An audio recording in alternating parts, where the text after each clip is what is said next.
신약성경 330쪽 데살로니가전서 2장 17절로 20절의 말씀을 다 같이 함성으로 봉독하시겠습니다.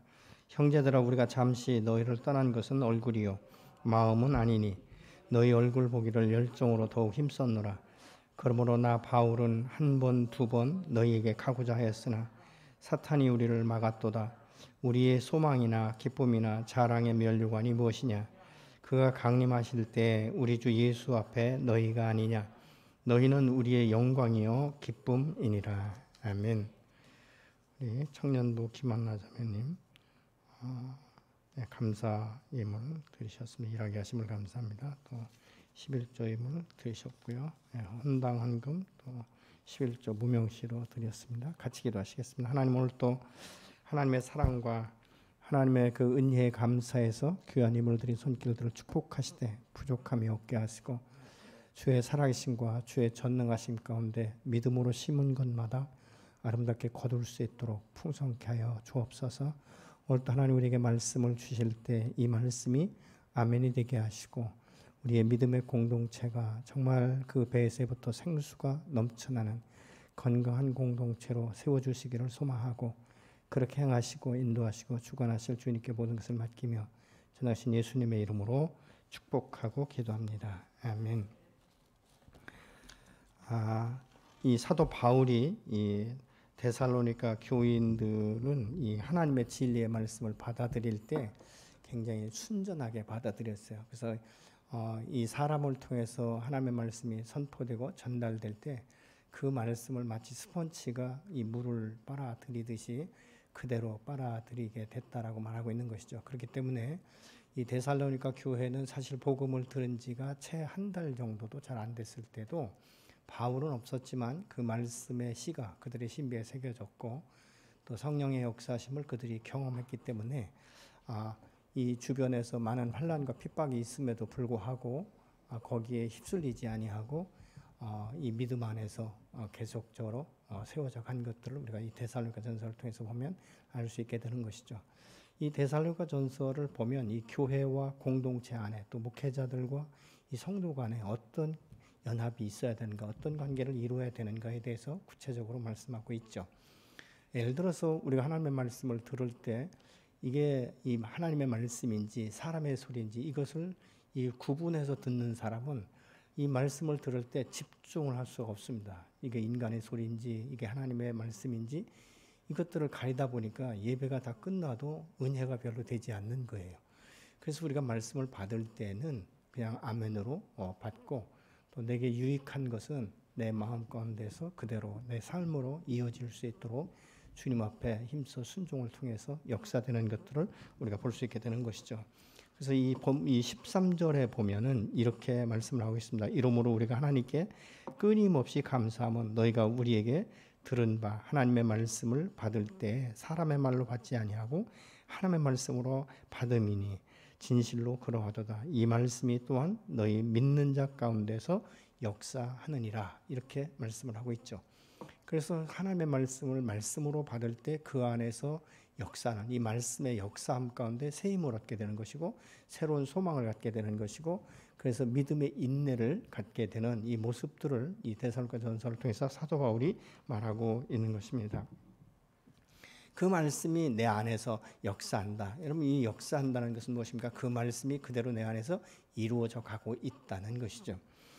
데살로니가 이 교인들이 바울의 말씀을 이 하나님의 말씀으로 받으니 이제 곤란할 것이 없다는 것이죠.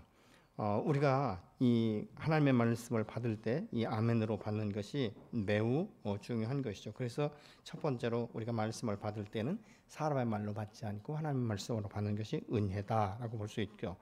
이 두 번째로 보면은 이 데살로니가 교인들은 유대인들의 가르침을 맹목적으로 따르지 않았다는 것이죠. 이 14절 보니까 형제들아 너희가 그리스도 예수 안에서 유대에 있는 하나님의 교회들을 본받는 자 되었으니 그들이 유대인들에게 고난을 받은 것 같이 너희도 너희 동족에게서 동일한 고난을 받았느니라 라고 말씀하고 있어요. 사실은 사도 바울은요 어느 곳에 가든지 이방인의 사도로서 하나님께서 부르셨지만 이 유대인의 해당이 있는 곳이 있으면 무조건 해당에 들어가서 생명의 말씀, 이 복음을 증거했습니다. 그것으로 인해서 이 유대인들로부터 얼마나 많은 핍박을 받고 모함을 받는지 모릅니다. 그럼에도 불구하고 유대교에 이 속해 있던 사람들이 사도 바울을 통해서 이 해당에서 모세의 율법과 이 생명의 복음에 대해서 정확하게 듣고 나서 이 예수 그리스도 안에 거듭나는 사람들의 수가 적지만 있다는 것이죠.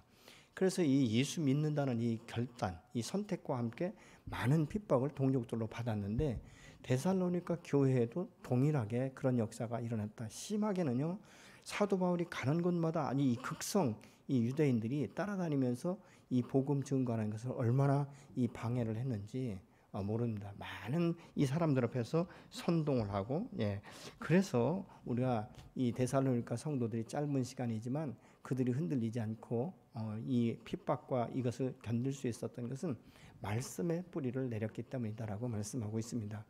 여러분, 그렇기 때문에 우리가 신앙생활은 가장 중요한 것이 뭐냐면 말씀의 뿌리를 내리는 것. 그래서 이 교회에 우리가 나와서 신앙생활할 때 그냥 왔다 갔다 하는 것이 아니라 말씀의 근거를 두고 어떻게든지 한 말씀이라도 내가 배우고 듣고 그 가르침을 따라서 순종할 때 그런 이 성령의 능력과 성령의 역사를 경험하면서 또 다른 무엇이냐면 하나님께서 우리에게 주신 이 재능이 은사로 사용되기 시작한다는 것이죠.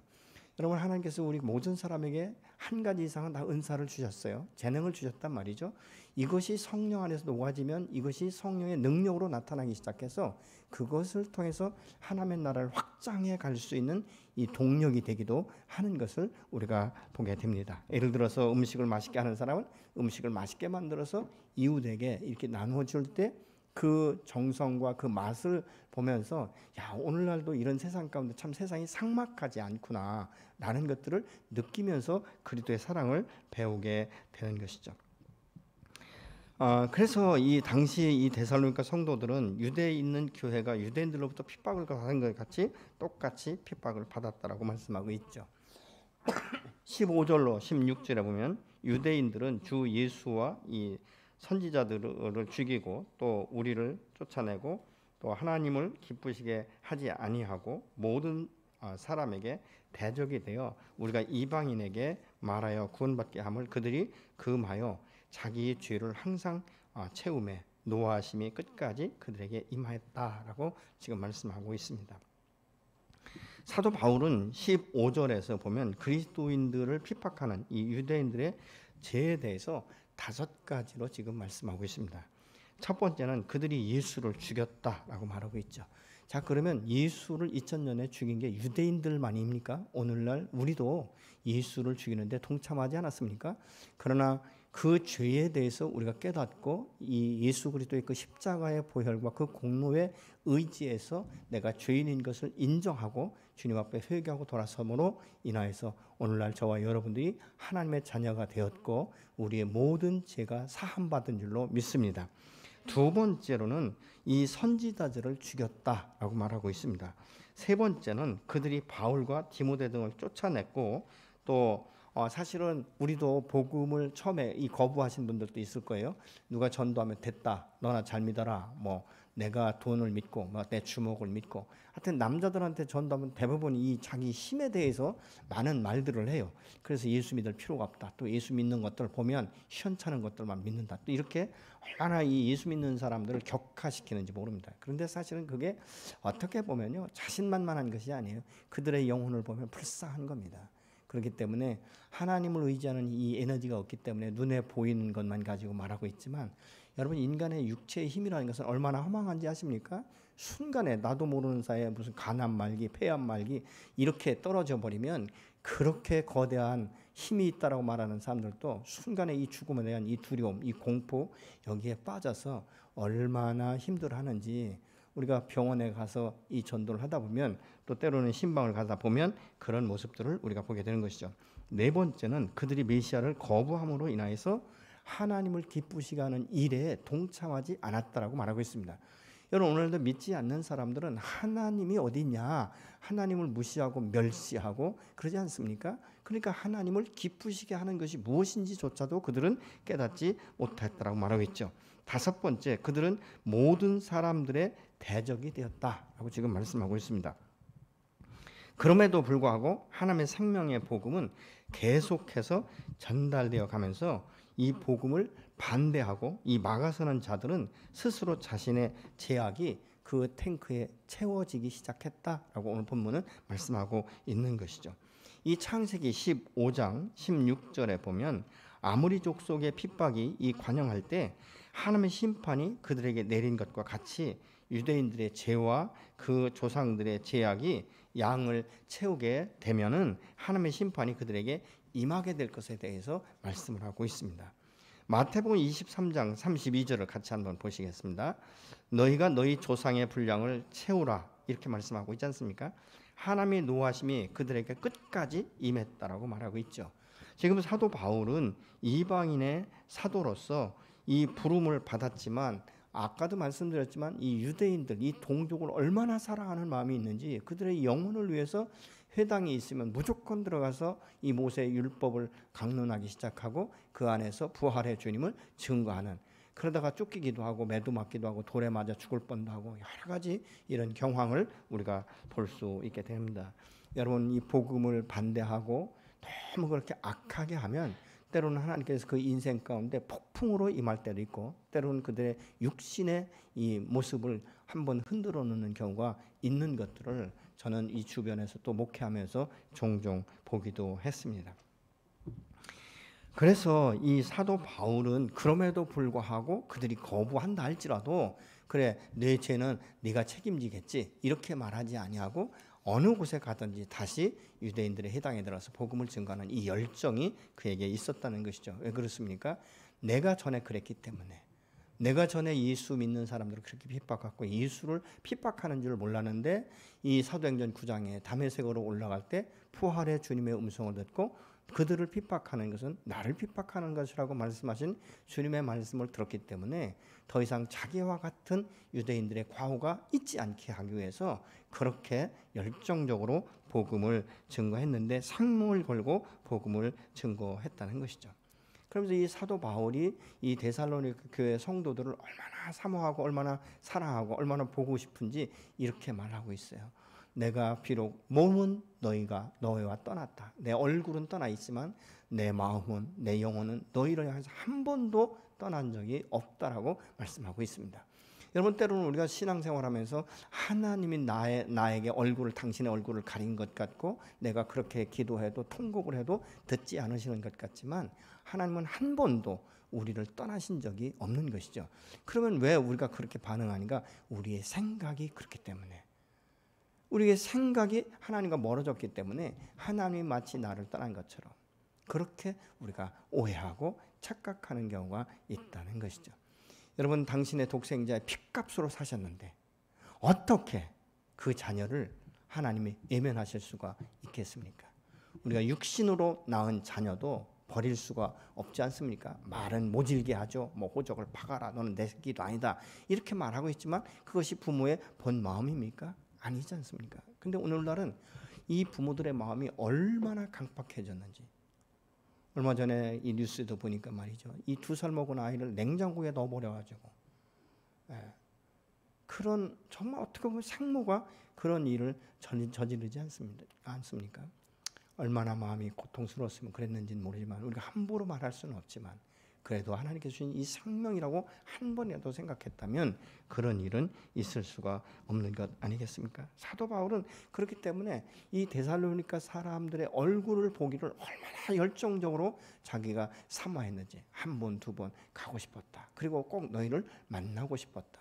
여러분, 우리가 전도를 하다 보면요, 그 사람이 사실은 이 지역에 살지 않고 다른 지역에 갔을 때요, 그렇게 보고 싶은 거예요. 얼마나 신앙생활을 잘 하고 있는지. 예. 그래서 때로는 뭐 이 교회를 떠났을 때 다른 어떤 이 연계된 사람들 그 교회로 갔을 때는 물어보는 거예요. 목회자들이 잘 신앙생활 잘하냐 이렇게 묻기도 하는 것을 우리가 보는 것이죠. 사실 여기에서 지금 말하고 있는 것은 이 세상 사람들과의 관계는 뭐죠?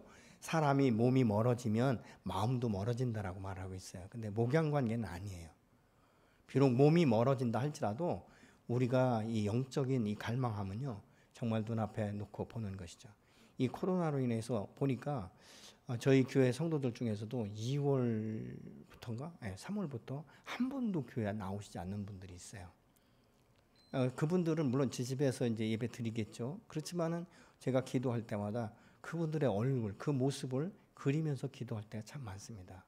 어떤가, 건강한가, 어떤가, 삶은 괜찮은가, 이런 그 부분들에 대해서 때로는 그래서 문자도 하기도 하고 때로는 전화도 하지만 또 통화가 안 되고 연결이 안 될 때도 있습니다만은 그럴 때마다 굉장히 안타까움이 있는 것이죠.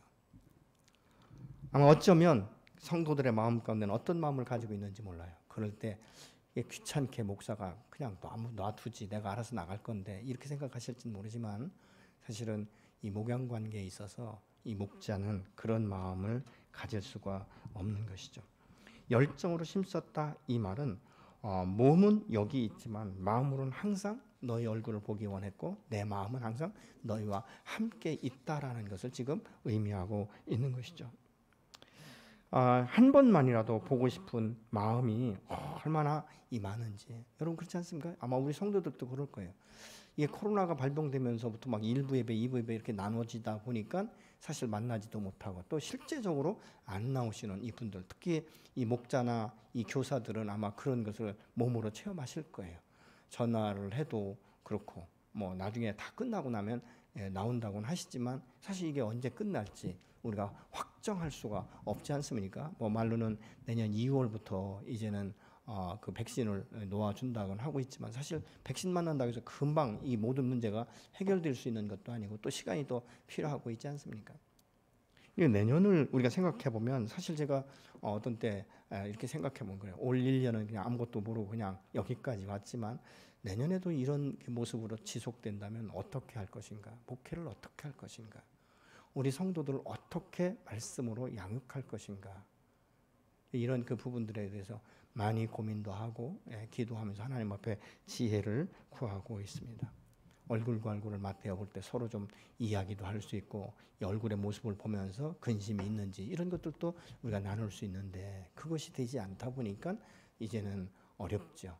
그럼에도 불구하고 참 제가 우리 성도들한테 감사한 것은 이 목장 예배가 드려지고 있다는 것이죠. 많은 인원이 아니라 할지라도 이 목장 예배를 지속적으로 드릴 수 있다는 것, 이것이 얼마나 감사한지. 물론 한 번도 안 드린 분들도 있고 또 기도의 삶에 대해서 영상으로 우리가 이렇게 유튜브에 올려놓고 있지만 사실 어떻게 보면 이거 부분에 대해서 한 번도 안 보신 분들도 계실 거예요. 그러나 제가 올리는 것은 한 사람이라도 이 말씀을 통해서 기도의 이 삶에 대해서 다시 한번 도전이 되고 또 기도할 수 있다면 그것을 우리가 만족할 수 있지 않겠는가. 어떻든 이런 모습을 봅니다. 그래서 이 사도 바울의 편지를 보면 잠깐 이렇게 잠깐 만나서 말씀을 나누고 그 말씀에서 이제 이 나는 성경의 말씀 안에서 서로 교통이 인간적인 이 정 이상이라는 거예요. 여러분 이 영적인 이것은요 사실은 목자 여러분의 목자나 여러분들의 목원들과 이 관계가 다른 사람들은 목원들은 어떻게 생각할지 모르지만 여러분의 목자들은 목원들을 위해서 기도하고 있다는 것이죠. 기도하고 어떻게든지 말씀 앞에 세울 수 있도록 그렇게 얼마나 많은 기도를 하고 전화를 하고 말이죠. 근데 또 전화를 하다 보면 그렇잖아요. 한두 번은 내가 그래도 전화하는데 지속적으로 안 나오시는 분한테 지속적으로 전화하는 것도 때로는 망설여질 때가 있죠. 그럼에도 불구하고 해야 되는 것은 무엇입니까? 목자이기 때문에, 양을 사랑하기 때문에, 하나님께서 내게 맡겨주신 사명이기 때문에 그렇게 하는 것 아니겠습니까? 지금 이 사도 바울은 그런 마음을 갖고 있는 것이죠. 이 목양의 관계에 있어서 성도들은 어떤 마음을 가지고 있는지 모르지만 사실은 제 마음은 하루빨리 이 사태가 완전히 이 종결되어서 우리가 이전보다 더 뜨거운 마음과 이 열정을 가지고 얼굴과 얼굴 마주보며 손을 들고 찬양하고 춤을 추며 찬양하는 이 기쁨의 이 예배, 산 제물이 되어 하나님 앞에 드리는 이 예배가 하루속히 회복되기를 소망하고 있습니다. 여러분 오늘 하나님의 이 생명을 나눈 이 믿음의 공동체 안에서 한 몸으로 이 목자와 성도들이 서로를 존중하고 서로 아껴주고 서로를 위해서 기도하고 여러분 이것이 얼마나 큰 힘을 받게 되는지 얼마나 큰 위로를 받게 되는지 몰라요. 그래서 이 목원들은 사실 여러분들을 가르쳐주는, 여러분과 함께 말씀을 나누는 목자들을 위해서 기도하셔야 됩니다. 목자가 강건하고 영적으로 예민하고 영적인 분별력과 능력과 지혜와 계시의 정신을 가지고 우리와 함께 말씀을 나눌 때에 이 진리의 말씀이 내 신비에 새겨질 수 있도록, 그래서 목원들은 목자를 위해서, 또 이 교사들을 위해서 여러분 기도해 주셔야 되고, 특별히 이 부모님들은 주일학교나 청소년 목장이나 이 청년 목장에 속해 있는 여러분의 자녀를 가르치는 이 목회자들을 위해서, 또 교사들을 위해서, 목자들을 위해서 기도해 주셔야 되는 것이죠. 여러분 왜 그런지 아십니까? 이건 영적 전쟁이기 때문에 그래요. 이 영적 전쟁에 홀로 서 있다는 것은요, 얼마나 외롭고 얼마나 고통스러운 건지 모릅니다. 그래서 왜냐하면 이 사단은 지도자를 치거든요. 계속적으로 지도자를 흔들어 놓는 것이죠. 한 사람의 지도자가 흔들려 버리면 그 밑에 있는 이 사람들이, 공동체가 흔들리기 때문에 사단은 그것을 기가 막히게 알고 있는 거예요. 그래서 이 모세가 이 손을 들고 기도할 때 이 아말렉과의 전쟁에서 손을 들면 이기고 손을 내리면 지지 않습니까? 그때 아론과 훌이 양옆에서 이 전쟁이 끝날 때까지 손을 들어준 것처럼, 그래서 우리가 이 목원들은 목자를 위해서 그렇게 중보자로 서는 것이죠. 때로는 격려하기도 하고, 할 수 있으면 여러분 차 한 잔이라도 함께 나눌 수 있는 이런 이 시간, 이런 것들이 되어질 수 있도록. 또 어떻습니까? 교회 공동체도 마찬가지죠. 사역자들을 위해서 여러분들이 중보기도 해주셔야 되고, 그래야 이 사역자들에게 하나님께서 지혜를 주시고 계시의 영을 더하셔서 이 계시로 기록된 말씀들이 잘 풀어지고, 이 진리의 말씀을 선포할 때 성령의 능력이 함께 나타날 수 있도록 이렇게 기도해 주시는 것이 얼마나 중요한지 모릅니다. 왜 그렇습니까? 서로가 서로를 아껴주기 때문에. 이것이 하나님이 기뻐하시는 믿음의 공동체, 산 공동체예요. 우리는 이 육신의 이 혈연으로 이렇게 맺어진 이 가족 공동체도 중요하지만, 예수 그리스도의 그 보혈, 하나님의 사랑과 은혜 안에서 한 피바다 한 몸 이룬 우리 믿음의 공동체 안에도 이런 끈끈한 정과 사랑과 서로가 하나 되기 위해서 내 자신을 때로는 희생하고 나를 내려놓고 겸손하게 허리에 띠를 띠고, 여러분 이렇게 우리가 기도하면서 때로는 모두가 전신갑주를 입고 이 영적 전쟁에 능한 군사로 세워지는 저와 여러분이 되어야 될 줄로 믿습니다. 여러분 18절에 보니까 그러므로 나 바울은 한 번 두 번 너희에게 가고자 하였으나 사탄이 우리를 막았다. 때로는 이 사도 바울을 보면요, 하나님께서 내가 어디로 가고자 했지만 그 막았다, 이런 말을 자주 썼는데 오늘 이 본문에서만큼은 사탄이 막았다 이렇게 말씀하고 있는 것을 봅니다. 우리가 여기서 보면 이 막았다 이 말은 헬라어로 엔코프토라는 말인데, 방해하다, 가로막다 이런 의미를 가지고 있어요. 그렇기 때문에 길을 망가뜨려서 지나갈 수 없도록 만든다 이런 의미도 가지고 있습니다. 여러분 경기자가 경기 도중에 이 끼어들다라는 이런 의미로도 사용이 되고 있어요. 그래서 내가 지금 예를 들어서 마라톤을 한참 달리고 있는데 갑자기 사람이 확 끼어드는 거예요. 그러면 어떻게 내가 멈춰설 수밖에 없지 않습니까? 예, 이런 것이죠. 예를 들어서 구약에 보면 이 다니엘서 11장 13절에 보면 다니엘이 처음 기도할 때 이 가브리엘이 응답을 하나님께서 응답하셨어요. 그래서 가브리엘 천사가 이제는 다니엘에게 지금 오고 있는데 길에서 이 사단이 막지 않습니까? 그래서 미가엘 천사가 와서 이제 그 길을 열었는데 그 시간들이 이제 한 20일 됐다 이렇게 말씀하는 것을 볼 수 있습니다. 때로는 하나님의 크신 일을 이룰 때 약한 세력이 방해하는 경우도 종종 있는 것들을 보고 있지 않습니까? 때로는 우리가 호사다마라고도 하고 말이죠. 이런 일이 있지 않습니까? 그래서 이 교회 공동체가 교회에서 어떤 일이 있을 때 집중해서 합심해서 우리 함께 기도하는 것이 매우 중요한 것이죠. 그래서 이 중보기도 팀이 필요한 것이고, 여러분 가정에서도 마찬가지예요. 어떤 일을 할 때 어떤 계획과 새로운 일들을 추진해 나갈 때 여러분 가족이 정말 모두가 예수 믿으면 집중적으로 그 문제를 놓고 기도하는 것, 이것이 가족 공동체 안에서 더 깊어지는 이 사랑과 이 서로 이 영적으로 하나가 되는 이런 기회들이 되어지는 것이죠. 여러분 서로 기도할 때 사실은 그 공동체가 건강해지는 거예요. 왜? 서로의 문제를 알고 서로를 세워주고 서로를 격려할 수 있고, 그래서 함께 기도하다 보면 영이 하나가 되는 것을 우리가 경험할 수 있는 것이죠. 그래서 가능하면 온 가족이 예수 믿고 구원받는 이것이 매우 중요한 거예요. 그래서 온 가족이 예수 믿고 구원받았으면 가정에 문제가 있을 때 우리 같이 기도하자. 그래서 같은 시간대를 놓고 함께 합심해서 기도할 때 여러분 그 가정 공동체는 굉장히 건강한 믿음의 공동체로 세워지기 시작하는 것이죠. 근데 여기에서 우리가 영적 리더십을 누가 가져야 돼? 가능하면 사실은 어른들이 가지셔야 되죠. 그래서 이 자녀들에게 영적 권위를 가지고 말씀을 선포하고 때로는 기도해주고 때로는 하나님께서 예언을 말하게 하실 땐 예언을 선포해서 그 자녀들에게 선한 영향력을 끼칠 수 있도록 하는 것이 얼마나 중요한지 모릅니다. 근데 이것이 쉽게 되지 않아요.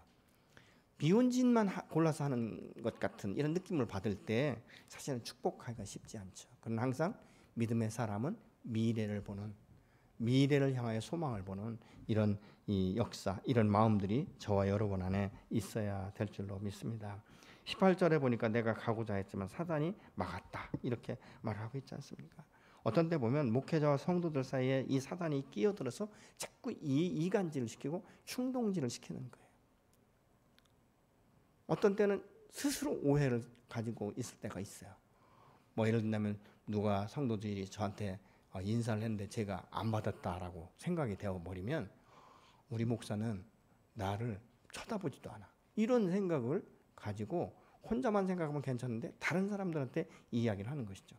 목사가 변했는가 봐. 내가 인사해도 안 받아. 이렇게 사실 그럴 때는요. 우리가 하나님 앞에 먼저 기도하고 그리고 대면할 수 있잖아요. 목사님 지난번에 인사할 때 왜 안 받으셨어요? 이렇게 물어볼 수도 있거든요. 그러면 그때 사정을 서로가 이야기할 수도 있고 이렇게 될 수 있는데 혼자 생각하고 혼자 이것이 이제 계속적으로 이 사단은요 무슨 이게 이 잘못된 생각을 갖게 되면 계속 그걸 부풀리는 거예요. 자꾸 부풀려서 의심이 생기게 하고 그래 자꾸 꼬나물게 하는 거예요. 지난번에도 한번 또 안 받네? 이렇게 돼버린다는 것이죠. 이게 목회자의 관계만이니까 성도 간에도 마찬가지잖아요. 지가 뭐 잘났다고 내 인사 안 받아. 지가 뭐 잘났다고. 이렇게 우리가 말을 하기 시작해버리면 관계가 깨어질 수밖에 없는 것이에요. 그럼 어떻게 됩니까? 여러분 이것이 하나님 기뻐하시는 것일까요? 그렇지 않잖아요. 그래서 그럴 마음이 들 때는 오히려 그를 향하여 축복하고 그리고 기회가 되어지면 좋게 기분 좋게 만나서 대화를 하고 그럴 때 이 오해가 풀어지면요 더 이렇게 친밀한 관계로 바뀌는 것들을 우리가 보게 되는 것이죠. 그래서 이 사실은 이 목양 관계에 있어서 사단은 순간순간 이 끼어들기를 너무 잘해요. 제가 이 대전에서 운전하다가 서울 가면 제일 무서운 게 끼어드는 거예요. 뭐 대전도 뭐 그런 사람들이 있지만 그래도 대전은 깜빡이를 먼저 넣어주는 경우가 많거든요. 근데 서울 가면 제가 깜빡이 넣고 들어가니까 아무도 안 비켜주더라고요. 그래서 이제 서울을 자주 다니다 보니까 저도 이제 역시 똑같아져요. 비슷해져요. 깜빡이 안 넣고 확 이렇게 들어가 버리거든요. 그리고 빵빵거리면 이제 좀 미안하다고 비상등, 전멸등 켜주고 그러는데 어떻든 이런 것들을 보면 서울 가서는 진짜 운전하기 너무 어렵다 이런 생각이 들 때가 있어요. 이런 그 부분들을 우리가 보는 것이죠. 여러분 어둠에 이 영이 있어서 우리가 이 깨어 있지 않으면 이 어둠의 이 실체를 볼 수 없고 이것이 분별이 되지 않기 때문에 우리의 마음 가운데 스스로 선택하고 이 결정해서 오해가 생기고 이 오해로 인해서 분열이 생기는 이런 일들이 교회 안에 때로 일어날 때가 있는 것을 봅니다. 데살로니가 교회와 이 성도들을 핍박하고 이 바울과의 관계를 자꾸 이렇게 끊어놓고 이간질. 여러분 사도 바울이 데살로니가 교회를 개척하고 나가고 싶어서 나간 게 아니잖아요. 얼마나 핍박을 하는지 돌로 치고 바울을 죽이려고 하니까 야밤도주 하다시피 이 바울과 이 선교팀들이 나갔지 않습니까? 그런데 이 사단은 뭐라고 이간질하냐면 그 사람들이 너희 책임 안 지잖아. 너희 뭐 한테 뭐 해준 게 뭐가 있어? 겨우 이렇게 참 너희 마음과 이런 생각들을 어렵게 만들고 그냥 저들 휙 떠나가 버렸잖아. 그리고 너희한테 관심도 없잖아. 한 번도 안 와보잖아.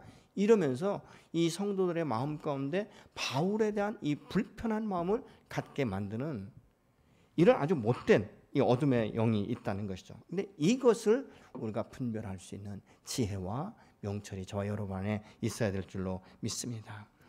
여러분 이 어둠의 세력에 쓰임 받는 이 적들은요, 바울이 너희를 버리고 도망갔다라고 자꾸 말하는 것이죠. 그래서 사도 바울과 이 데살로니가 교회 성도들 안에 자꾸 오해를 불러일으키게 되고 의심하는 생각을 갖게 만드는, 이게 사단의 이 수법이에요. 그러니까 이 창세기 3장에서도 뱀이 그렇게 말하고 있잖아요, 하와한테. 아니야, 너 이거 먹으면 너의 눈이 너무 밝아서 하나님과 똑같아질까 봐. 고지랄 하잖아요. 그래서 결국은 무엇이에요? 그 유혹의 말을 딱 들으니까 한 번도 그런 의심을, 그런 생각을 해본 적이 없는 하와가 묵상하기 시작하는 것이죠. 그래? 그럼 한번 먹어볼까? 이래서 결국은 죄를 범하게 되는 시발점을 그가 선택하게 되는 것들을 우리가 보고 있지 않습니까?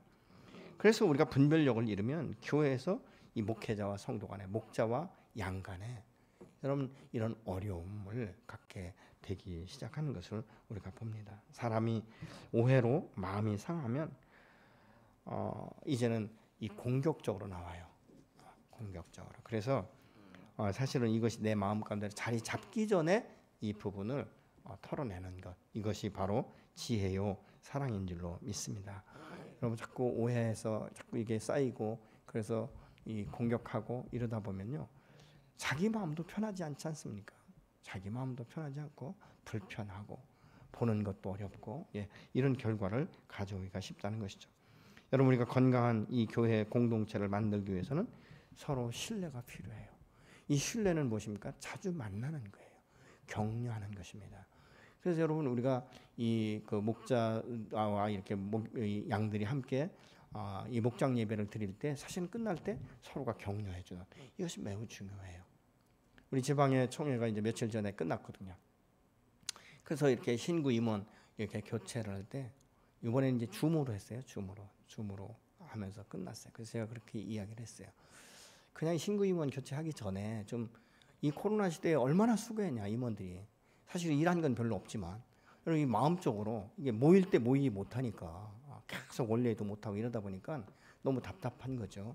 그런데 얼마나 마음적으로 고생을 많이 했겠냐. 우리 다시 한번 격려해줬으면 좋겠다. 그랬더니 막 박수치고 말이죠.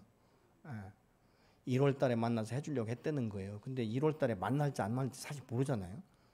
지금 이런 단계로 올라가면. 어저께 제가 그 유성 쪽에 갔다가 이렇게 그 커피숍에 갔더니 자리에 앉아서 못 먹는다는 거예요. 2단계로 올라갔기 때문에. 그래서 테이크아웃만 이렇게 한다고 이렇게 이야기하더라고요. 근데 사실 어떻게 보면 그래도 참 저희가 감사한 것은 우리 교회가 이제 좌석수가 많기 때문에 2단계로 올라가도 80명까지는 저희가 동시 예배를 드릴 수 있어요. 이런 것들이 너무 감사하죠. 30%면 한 120명까지 예배 드릴 수 있고요. 그래서 지금 저희 교회는 이 예배 드리는데 별 그렇게 지장을 받지 않습니다. 이것이 이제 3단계나 이렇게 올라가면 조금 지장을 받을 수 있지만, 여러분 그렇지만 우리가 계속적으로 이렇게 오프라인 예배는 드릴 거예요. 어떻게든지 저희들이 함께 얼굴과 얼굴을 맞대서 드릴 수 있도록. 그렇다고 해서 무슨 법을 어기거나 이런 것이 아니라 법의 이 테두리 안에서. 이번 우리 총회장님도 그런 이야기를 했더라고요. 왜 이 교회하고 일반, 왜 예식장은 100명까지 되는데 교회는 안 되냐, 이렇게 이제 질의도 하고 그렇게 하셨다고도 말하고 있더라고요. 여러분 우리가 인간관계에서 친해지려면 어떻게 되죠? 내 생각과 느낌대로가 아니에요. 여러분 내 생각과 느낌은요 틀릴 때가 굉장히 많습니다. 그렇기 때문에 함께 만나서 차 한잔이라도 하고 이렇게 우리가 할 수 있잖아요. 아니면 요즘에는 뭐 영상통화 얼마든지 할 수 있으니까, 그렇지 않습니까?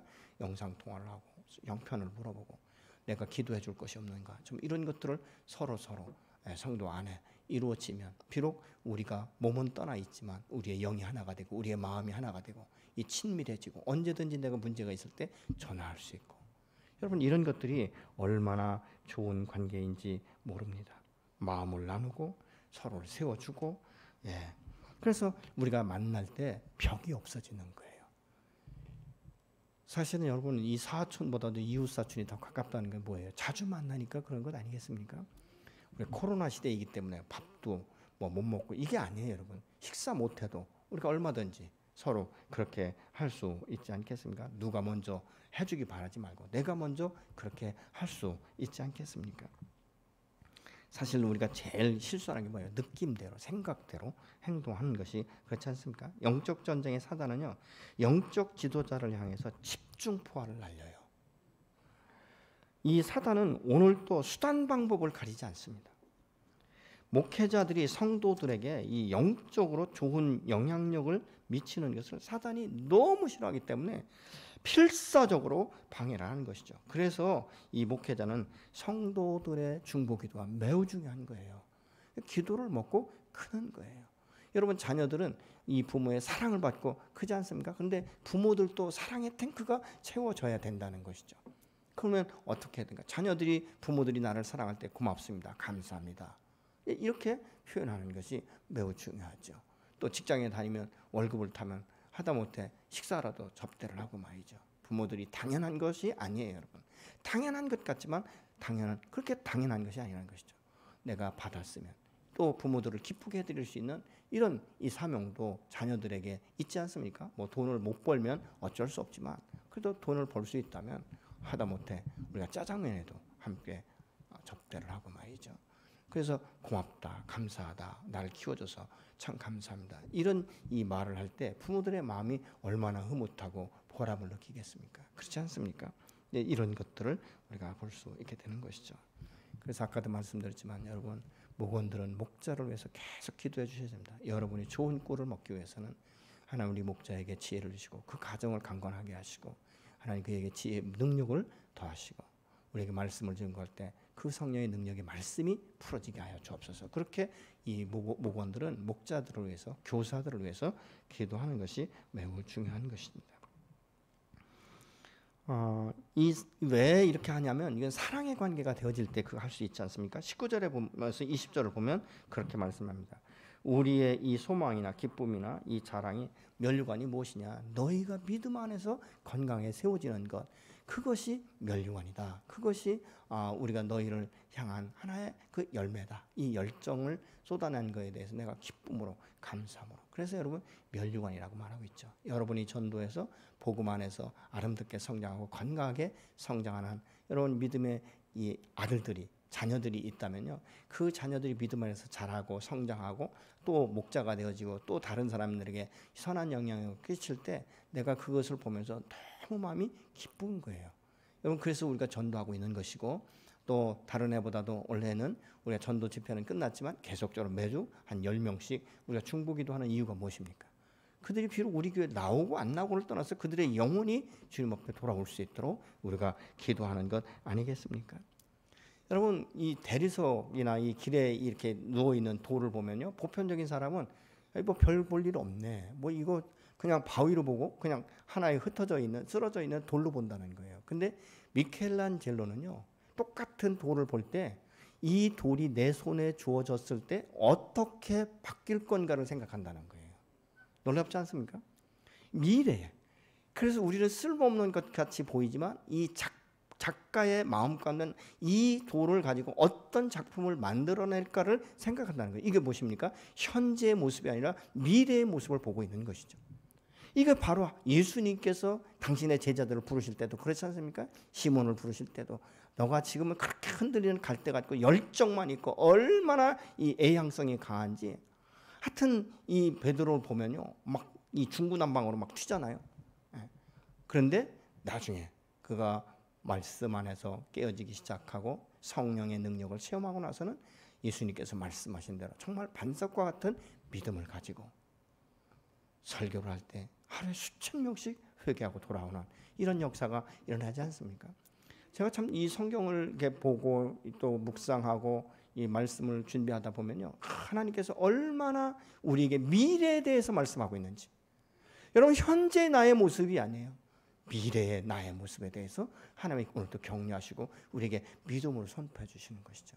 나는 스스로 볼 때 아무것도 아니고 보잘것 없는데 여호와께서 보실 때는 그렇지 않다는 거예요. 너 현실적으로 지금만 보지 마라. 내가 너와 교제할 때 나는 너를 통해서 나의 영광이 되고 내가 나의 기쁨이 되는 이 모습을 나는 보고 있다라고 지금 주님이 말씀하고 있는 거예요. 현재 모습에 여러분 우겨쌈을 당하지 마시기 바랍니다. 현재 환경에 넘어지지 않는 여러분이 되시기를 예수님으로 축원합니다. 우리는 할 수 있도록 내게 능력을 주시고 나를 변화시키는 성령에 의지할 때 그리고 진리의 말씀을 내가 붙들기 위해서 말씀을 묵상하고 말씀을 암송하고 이 말씀이 내 안에서 역사되기를 소망하는 마음을 가지고 기도할 때 그 말씀이 여러분의 능력으로 나타나기 시작하고 여러분의 인생을 바꾸는 하나의 터닝포인트가 되는 그런 생명의 말씀, 능력의 말씀이 되는 줄로 믿습니다. 저는 지금까지도 저를 부르신 이 주님께서 저에게 주신 말씀 한 3가지가 있는데, 이 말씀은 아무리 어려울 때도 이 말씀들을 기억하면 새로운 힘이 생기면서 그때 나의 모습을 다시 보기 시작하는 것이죠. 그때 내가 그런 사람이 아니었는데도 불구하고 하나님께서 내게 말씀을 주시는 것을 지금도 저는 기억을 하고 있습니다. 여러분, 베드로에게 사람 낳는 어부가 될 것이다. 너는 개바와 같이 반석과 같은 믿음을 가지게 될 것이다. 그 말씀대로 말씀을 선포할 때 수많은 영혼이 돌아오는 이 모습을 보고 있지 않습니까? 하나님은 오늘 또 여러분을 향해서 미래를 보고 계시면서 말씀하고 있는 거예요. 여러분, 야곱, 이 사기꾼과 같은 이 야곱을 누가 믿음의 조상으로 세울 것이라고 꿈에 늘 생각해 봤겠습니까?